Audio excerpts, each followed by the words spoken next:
Who is the Hindu version of Santa Claus?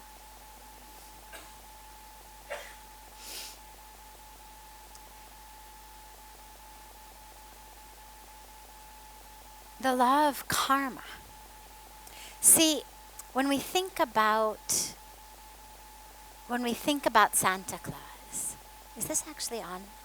Is it on? Are we on? Okay. When we think about Santa Claus, the teaching of Santa Claus is what? He knows if you've been good or bad, right? He's got sort of some list. Those who are good, those who are bad, are you going to be punished? Are you going to be rewarded? Well, in the Hindu tradition, the law of karma does that. We don't need a figure sitting there keeping the lists because the law of karma does that. And the whole concept of, coming down the chimney and putting the gifts under the tree that are wrapped up and you're going to get them. Well, in a way, if you think about it, the fruits of our karma are very much like that. We don't necessarily know what the fruit of our karma is going to be. We know you plant seeds of peace, there will be peace in your life. You plant seeds of love, there will be love in your life. You plant seeds of violence, hatred, dishonesty. That's what's going to show up in your life. But we don't know exactly in what way. Well, in the same way, the Christmas gifts are wrapped right under the tree. They're all wrapped up. We don't know what's inside. So you could think about, I've never thought about it like this, but now that the question is there, you could think about the fruits of our karma being very much like the gifts under the tree. They're all wrapped up. We have no idea until it appears. Now, of course, with karma, they don't all appear at once. It's not a matter of sunrise on one morning and all of a sudden everything appears. It's more like Christmas on a minute-to-minute, moment-to-moment basis. But we have this law of karma that really does know, like Santa, if you've been good, if you've been bad. Unlike Santa, though, there's not a sense of rewards and punishments. And so when we're taught as kids, Santa knows if you've been good or bad, it's all about if you are good, you'll get good things. Means lots of presents. If you've been bad, you won't get presents. You'll be punished. Karma actually isn't like that, though. Karma doesn't function on a rewards and punishments basis. It functions much more on a level of nature. That which you've planted is that which you're going to get. Sometimes it's sweet. Sometimes it's bitter. But it's all A, a result of what we've planted, and B, it comes not as a reward or punishment, not because we are good or bad, but because that which we get is actually that which we need to take our next step closer to God. Christmas isn't quite so discriminating. You wanted a truck. You've been a good boy. You cleaned up your room every day. You took out the trash. All right, here's your truck. Karma is a little bit more discriminating. You may want a truck, and you may have been good. But what you need may actually not be a truck. What you need may be a chemistry set. Because what you don't know is that actually it's that chemistry set that's going to ignite in you a love of chemistry. And you're going to grow up and be the next Einstein.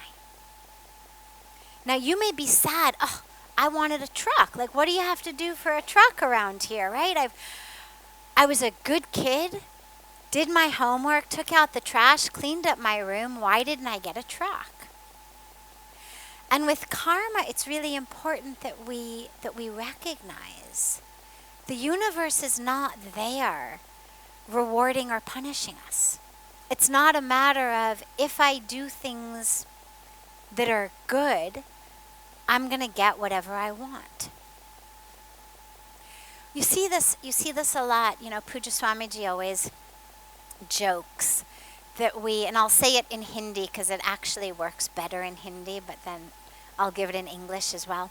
But he says कि हम इष्ट के पास जाते हैं list लेके. That we go to God with a list in our hands. That in our minds, somehow, if we've been good, if we've done our prayers, we've done our seva, we've done our puja, we've done all of the things that we're supposed to do, we should be able to show up to God with a list and say, okay, now, do you have a pen? Here's what I want. And this is what, type of car I want, and this is what type of house I want, and this is the university that my kid should get into, and this is the job that I want. And that's not the way that either karma or grace works.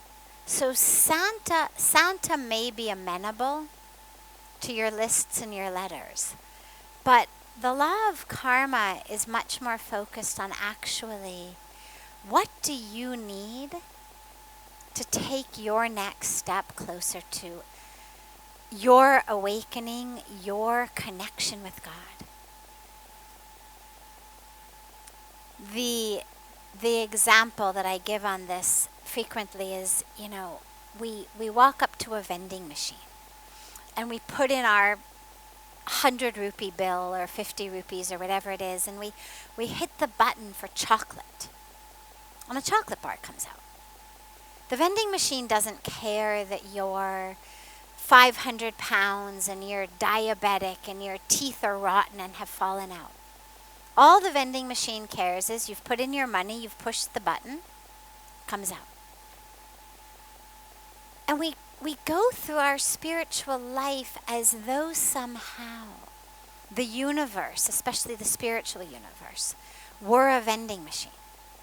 I'll do my prayers, I'll do my puja, I'll do my service, I'll do all of the things I'm supposed to do, I'll be a good person. Now, here's what I want. And when we don't get it, we decide that the vending machine must be broken. I've got, the wrong guru, I'm praying in the wrong temple, I'm praying to the wrong divine incarnation. Okay, Hanuman won't give it to me, fine, from now on I'm going to pray to Ganesh. Maybe he'll be nicer and give it to me. As though somehow it's simply a matter of finding the right vending machine that's going to give you what you want. But actually, the divine universe, whatever aspect of it we pray to, by whatever name, whatever form, is giving us actually what we need. And so, should you find yourself at 500 pounds and diabetic and your teeth are rotten, and you put in the money, you may push your button for chocolate. But, the bag of celery comes out instead. Not because the machine is broken, not because you've got the wrong guru or the wrong Isht Devta or the wrong mantra or the wrong CD or the wrong book, but because actually the celery is what you need. not the chocolate. And so when we have our law of karma, instead of thinking about those gifts that you open, not just on December 25th morning, but every minute and every moment as the gifts of our life appear to us, let us ask ourselves not, oh my God, how did I possibly get this? This isn't what I asked for. I gave a list of 100 things. This wasn't on there. Instead of being upset about that, or feeling like, why am I being punished, as though somehow the universe is out to get you. My friends got what they asked for. Even worse, they got what I asked for. Like somehow the list's crossed in the mail, right? Instead of being worried about that or upset about that, instead, understand that I'm getting exactly what I need. Not because I've been good or bad, but because I'm walking, we're all walking, an internal journey to the truth of who we are. And for that guy, yeah, the Mercedes might absolutely be the way in which being wealthy, being someone that society looks at and says, oh God, I wish I were him. That may be, for whatever reason, the most conducive situation for him to take the next step on his path. And for me, having to walk to work every day, or ride my bicycle, or take the bus, may absolutely be the most conducive way. Not the bus itself, not the bike itself necessarily. Sometimes it is. Sometimes that actually becomes exactly what we needed. Because wow, on my bike I met so-and-so. On the bus I met so-and-so. And that's actually what was supposed to happen, and that was how my whole life changed. But if not, that it's just this particular situation, this life situation, is the one in which I'm supposed to take my next step. So don't think about life or karma as being rewarded or punished. Think about it as being the fruits of seeds I have planted, consciously or unconsciously, this life or past lives. And the only way to change it is two things. Number one, if I'm in a situation that feels like a punishment, instead of trying to figure out how to get out of it as quickly as I can, I need to figure out how to go through it as quickly as I can. It's not about walking around it. It's not about denying it. It's not about pushing it away. It's about figuring out, what is it in this situation that I'm actually supposed to grow from? What is it in this situation that actually is that which is supposed to make me blossom? You know, we talk sometimes about being the clay on the potter's wheel of the guru.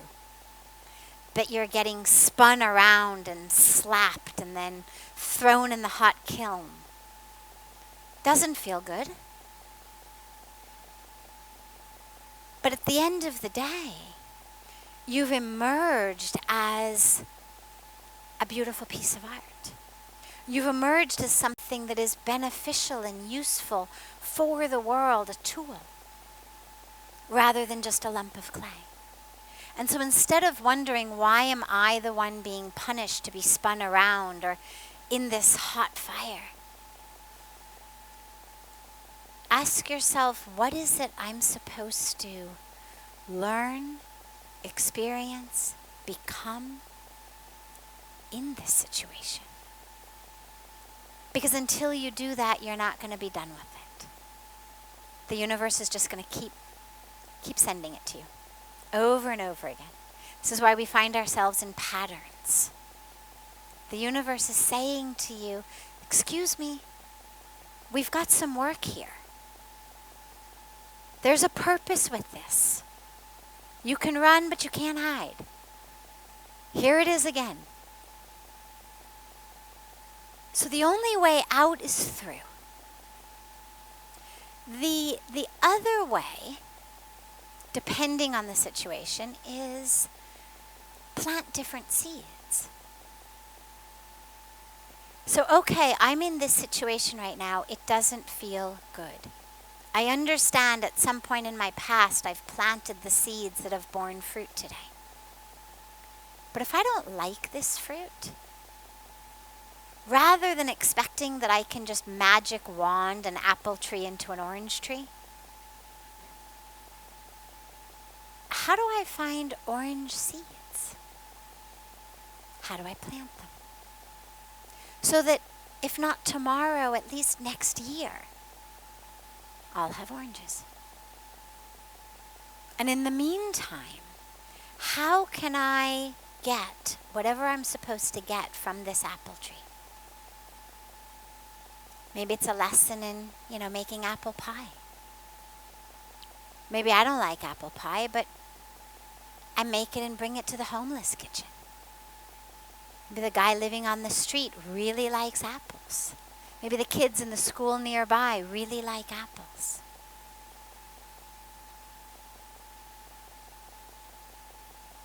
So that's our